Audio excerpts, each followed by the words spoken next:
In the cold grandeur of the Galactic Concord's high tribunal, silence fell like a physical weight.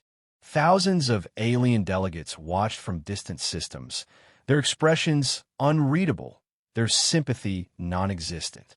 The court did not seek justice, it demanded order. And Earth, though technically a member of the Concord, was far from trusted. Too new, too different, too human. Elena Voss sat motionless in the front gallery, her spine straight, hands clasped in her lap. Her hair, once jet black, had gone iron gray, not with age, but with the burden of restraint. She had worn this face before, the mask of diplomacy, of civility among species that viewed humanity as a necessary inconvenience. Now, as the judgment began, her eyes remained locked on her son. Lien stood alone in the dock. No counsel, no translator. The Concord's systems process language in real time, but not justice. The charge was catastrophic sabotage. An energy reactor on Farron. 6 exploded during a maintenance test, killing over 200 locals and displacing thousands. Lien, the chief human engineer on site, was accused of cutting corners, ignoring protocol, and displaying reckless disregard for interspecies ethics. The trial had lasted less than a day. He had explained himself clearly. The reactor schematics had a flaw, one he identified and tried to correct. The Farron administrators dismissed his warnings. He'd even sent reports, data logs, risk assessments, but they were buried under bureaucracy and bias. After the explosion, those same officials needed a scapegoat, preferably a human one. No witnesses were called in his defense. No character testimony permitted. When Lien attempted to present his evidence, the presiding Corix judge interrupted, declaring it irrelevant under Concord Statute C-19. Intent does not mitigate outcome. The sentence was read in 12 alien dialects, each echoing across the tribunal like a funeral dirge. In accordance with Concord justice, Elena Voss is hereby condemned to life isolation on Noxeon. No parole, no appeals. Noxeon, a death planet by any other name. A frozen wasteland orbiting a dead star, where the Concord stored its most dangerous criminals. The environment alone killed most within months. The rest were broken by psychological dissolution fields, an experimental deterrent meant to crush all thoughts of rebellion. Lien's expression didn't waver, but his eyes flicked once to his mother. She didn't blink, didn't look away. As the court adjourned, a low murmur ran through the observers. Some were pleased, others indifferent. A few, those who knew of Earth's history in silence and shadows, shifted uncomfortably. Elena rose, walked out without a word. No protests, no appeal filings, no outburst. Just the quiet dignity of a woman watching the machinery of a corrupt system swallow her son whole. She returned to her quarters that evening aboard the diplomatic carrier with the mechanical precision of routine. She declined calls, ignored messages. For 6 hours she sat in the dark, eyes closed, hands resting on a console that hadn't been activated in years. Then she moved, slow, deliberate. She accessed a terminal locked with 4-level encryption, long since buried beneath layers of diplomatic permissions and EarthGov firewalls. The screen flickered once, then stabilized. A single prompt blinked.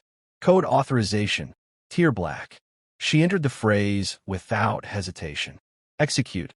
Omega-9, resurrect. The system pulsed red. A name appeared, followed by a time-stamped signal handshake across deep space relays. A connection re-established after a decade of silence. She didn't speak. She didn't need to. One file uploaded. Her son's case, the trial footage, and a single message embedded in audio form. Asset required. Primary retrieval. 0 visibility. No survivors. A reply came 90 seconds later. Confirmed. Elena sat back, her face unreadable. To the galaxy, she was a retired diplomat mourning her only child. But she knew the truth. The Concord hadn't just condemned her son. It had signed its own death warrant. The message reached a black site buried under Antarctica's glacial crust. Officially, it didn't exist. Even among Earth's covert intelligence circles, Only a handful remembered the designation, Wraith. The rest believed he had vanished, retired, or died during the Scylla Purge. None of that mattered. The activation code had been accepted. That was enough. Wraith emerged from cryo-displacement without protest or question. Tom had not touched him in the usual ways. His body was lean, frame average, face forgettable. He spoke seldom, moved with quiet precision, and had the unnerving presence of someone who never left a task undone. Human, yes, but stripped of the warmth, the hesitation, the sentimentality most species had come to associate with Earth's people. He received the mission packet in silence. No one explained it. No briefings. Just data, trial records, coordinates. A directive burned into red. Extract Elena Voss. Zero collateral. No trace. He read every file in minutes, then stood, gathered his gear, and walked out. No ceremony. No final checks. No weapons visible. He didn't need them. Elena met him at a forward station orbiting Ceres. She looked at him only once, her expression unreadable. Wraith said nothing. Words weren't necessary between them. She simply handed him a chip containing an encrypted bypass protocol for Concord border enforcement, followed by a final detail: Noxeon's orbital drift pattern and comms lag interval. That was all he required. He departed within the hour in a ship too old to track, its heat signature mast, its drive core barely above civilian class. The perfection was in its ordinariness. Wraith didn't need firepower. He needed passage. Galactic intelligence agencies used probabilistic modeling to anticipate threats, tactical predictions based on logic, historical behavior, species psychology. But Wraith operated outside pattern. He was a variable the Concord had never truly accounted for, a product of war bred in the ashes of Earth's first contact disasters. Surgical, emotionless, patient, not driven by vengeance, but by clarity of purpose. And purpose had just been given to him. His route to Noxeon took him through 5 restricted zones, each crossed during sensor-dead zones calculated down to the nanosecond. He arrived in system undetected, bypassing the outer defense grid by piggybacking on a waste freighter's blind spot. Noxeon was not a prison in the traditional sense. It was a deterrent. Temperatures hovered at minus 240 Celsius. Its surface barely qualified as solid ground, its crust made of slow-moving permafrost and cryoglass. Inmates weren't guarded in cells. They were monitored remotely via drones and behavioral suppressants, all automated, governed by logic cores programmed to anticipate known threat models. None of those models included a man who made no noise, who left no trace, who approached every obstacle not as a challenge, but mathematical inevitability to solve. Wraith reached the planet's orbit and initiated a cold drop. No thrusters, no beacon, just a descent capsule guided by gravitational math. He landed within a kilometer of a substructure where Elena Voss was held. Inside, the defenses relied on biosignature scans and AI-powered threat identification. They were designed to detect rage, violence, erratic behavior. But Wraith was none of these things. His presence registered as ambient noise. By the time the system flagged an anomaly, he had already disabled its uplink relay. Movement through the corridors was silent. He didn't fire a weapon. He didn't issue warnings. Guards encountered him only in their final moments, if at all. For each drone, he used subharmonic feedback loops to overload circuits. For each surveillance node, he used resonance dampeners to scramble data. Not a single image of him survived. He found Lien in a cryo cage, alive, but showing signs of early neural degradation from prolonged exposure to the prison's atmospheric suppressors. Wraith administered a metabolic stabilizer, adjusted the oxygen balance, and removed the isolation field without disturbing the main power grid. Lien stirred, groggy. His first words were hoarse and confused. "Who?" Wraith didn't answer. He never did. He slung Lien's arm over his shoulder and exfiltrated through a vented coolant tunnel leading to a blind canyon. One of the few topographic features not cataloged by the Concord's map sweeps. Extraction occurred precisely 24 minutes later via drone skiff. Pre-programmed. Single use. disposable. In orbit, the station's command AI detected a system-wide silence it couldn't explain. No alarms. No casualties recorded. No escapes triggered. But Lien was gone. And with him, a certainty the Concorde had always clung to, that their systems were unbreakable. That order would always prevail over chaos. The silence following the extraction was more dangerous than any alarm. Noxion's command AI ran diagnostic after diagnostic, looking for evidence of malfunction. Nothing made sense. No sensors had tripped. No DNA trace remained. The logs simply showed a time gap, 23 minutes of null data, a hole in the perfect system. Across the Concorde, intelligence agencies reacted with confusion, then fear. They didn't announce the breach. That would mean admitting failure. Instead, internal memos circulated, coded in highest encryption. Human infiltration probable. Unknown asset. Capabilities exceed standard models. By the time Concorde security teams arrived, the trail was already dead. They found only a discarded capsule deep beneath the frost line and a local systems relay that had been surgically excised. The AI was rebooted, but its logs were unrecoverable. There was no evidence of sabotage, just absence. As if the planet had momentarily stopped existing. Wraith didn't return to Earth directly. That would have made interception possible. Instead, he routed through a decaying asteroid cluster near the black dwarf star J117, where electromagnetic storms cloaked every signal. He used the time to stabilize Lien further. Med patches, neural flushes, sleep induction. The boy was recovering faster than expected, a testament to his resilience. Wraith neither praised nor acknowledged it. Success was binary. 2 days later, the extraction ship slipped into EarthGov's shadow network. Unlisted transponders, private orbital shells, and temporary registration bursts designed to mimic solar interference. The drop was surgical. Lien was left at an old, decommissioned Earth military research station buried under layers of civilian camouflage in northern Canada. No witnesses, no records. The location had been pre-approved by Elena Voss. She was waiting. She said nothing when Wraith emerged from the whiteout, deposited her son into her care, and turned to leave. No handshakes. No thank you. The transaction was complete. For Elena, her purpose had been fulfilled. For Wraith, it had simply ended. But the Concorde wasn't finished. Within 48 hours, internal panic began to bleed into classified communications. High Council officials reviewed the court's decision on Elena Voss and the suppressed evidence he'd tried to submit. Engineers reanalyzed the Farron 6 disaster. Some whispered what they didn't dare say publicly. He may have been innocent. That didn't matter anymore. The problem was not Lien's guilt or innocence. The problem was that someone had extracted a high-security prisoner from a prison designed to be a death sentence. With no trace, no violence, no motive they could identify. A leak from an Earth liaison office confirmed a phrase had been used in the mission order: zero visibility, no survivors.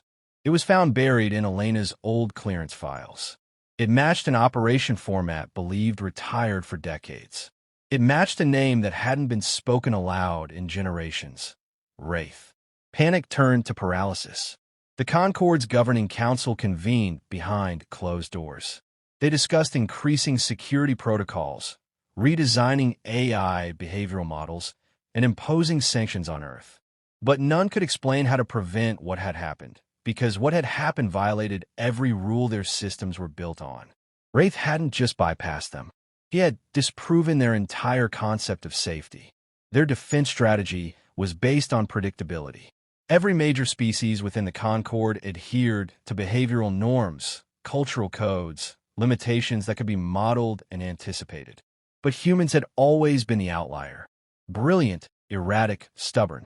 Capable of invention under pressure and cruelty under silence. The Concorde had tried to box them in with bureaucracy, hoping time would tame them. It hadn't. Lien was alive. And though he spoke to no press, issued no statement, or filed any charges, his mere presence cast a shadow. If Earth could reclaim one citizen from their ultimate prison, what else could they do? Wraith disappeared again. No trace. No signal. Concord analysts theorized he had returned to whatever hole they'd kept him in. Some believed he had never truly existed, a psychological warfare tool, a myth wrapped in plausible deniability. Others believed something far worse, that Earth had more. Maybe not many, maybe only one, but one was enough. The Concorde began immediate upgrades to prison systems, rewrote protocols, increased drone kill zones. The changes didn't bring comfort, just cost. Weeks passed. The Concorde's silence grew heavier with each one. Elena Voss, now fully recovered, remained under protective observation in a remote Earth facility. No interviews, no footage, no access. The decision came from the highest level of EarthGov command, an unspoken agreement that the less said, the better. Earth knew how close the line had been. The rescue wasn't a declaration of war. Not yet, but it was a warning, a precise, quiet one, the kind that speaks louder than any broadcast. Behind the veil of diplomacy, pressure built. Concorde ambassadors requested immediate investigations, demanded explanations. EarthGov responded with plausible deniability. There had been no rescue operation, no illegal action. Elena Voss had been released pending further evidence review. Perhaps the tribunal had reconsidered, or a systems malfunction had occurred. Their story was vague, intentionally so. The more they pushed, the more the Concorde began to doubt its own systems. Elena Voss resumed her position at the diplomatic helm as if nothing had occurred. Her tone in meetings was composed, her words measured. When asked about her son, she deflected with polite regret and reiterated trust in the Concorde's justice system. She never admitted anything. She didn't need to. The facts were plain. Lien was free. The prison undisturbed. No casualties. No trail. Just a deepening dread in the heart of every Concorde official who understood the implications. The High Tribunal launched an internal audit. Thousands of security logs were reviewed. Analysts burned through terabytes of surveillance, but no answers emerged. AI systems flagged phantom data errors, inconsistencies that couldn't be explained. Behavioral models were updated again, this time to account for what they now classified as unbounded human variance. It was a euphemism for fear. Several member worlds pushed for sanctions on Earth, military deterrence, trade restrictions, but consensus fractured quickly. Too many relied on Earth's technology, its innovations, its raw efficiency, and too many feared provoking them further. Earth had always played the long game. They never struck first. They only responded, and when they did, it was never loud, never chaotic. It was surgical, precise, devastating. In back channels, whispers spread. Was Wraith still active? Was he the only one? Did Earth possess more like him? The fear wasn't about numbers. It was about uncertainty. The Concorde couldn't prepare for what it couldn't predict. And Earth had mastered the art of being unpredictable when it mattered most. Meanwhile, Lien spent his days in reflection, aware of the weight his existence now carried. He wasn't a hero. He hadn't asked to be saved, but he understood the message his freedom sent. Human lives are not collateral, not to be discarded. Not anymore. He asked once, quietly, who had come for him. The response came from Elena, short and without ceremony. Someone who doesn't fail. That was enough. He never asked again. In hidden circles across the galaxy, small powers took note. Rebel factions, isolated colonies, independent systems barely tolerated by Concorde authority. They saw on Earth a symbol, not of dominance, but defiance. The ability to say no and make it stick, not with protests, not with diplomacy, with quiet, deliberate action. Humanity's reputation shifted again. Not brutes, not war-hungry beasts, but something far more unsettling. Relentless. If they loved someone, they would cross any line to protect them.